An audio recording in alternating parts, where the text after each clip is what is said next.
তো দেখো মাছগুলো আমি ভেজে তুলে নিয়েছি, এবার আলুগুলো ভেজে নিয়েছি করে। তো আলুগুলো প্রায় ভাজা হয়ে আসছে। দেখো আলু আর মাছ ভেজে এক জায়গায় রেখে দিয়েছি, আর এদিকে দেখো অল্প অল্প মশলা আমি করে নিয়েছি। তো কড়াই দিলাম সরষের তেল, আর দিলাম পেঁয়াজ কুচি দিয়ে ভালো করে একটু সাঁতলে নিচ্ছি।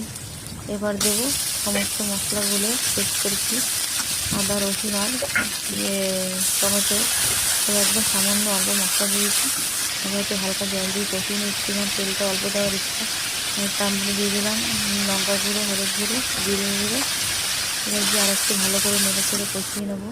কষাতে কষাতে দিয়ে দেবো এর ভিতরে আলু।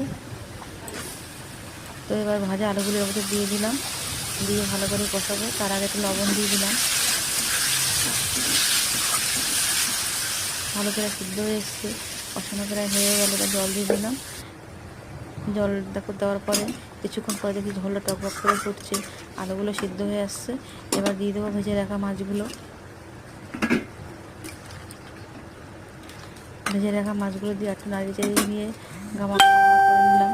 এবারে নামানোর আগে আগে দিয়ে দেবো ধনেপাতা কুচি। তো বন্ধুরা দেখো মাছটা প্রায় হয়ে এসছে, এবার ধনেপাতা কুচি দিয়ে দিলাম। এবারে রেসিপি আমার কমপ্লিট হয়ে আসছে। তো আজকের হালকা পাতলা ঝোল আমাদের কেমন লাগলো অবশ্যই জানিও। টাটা।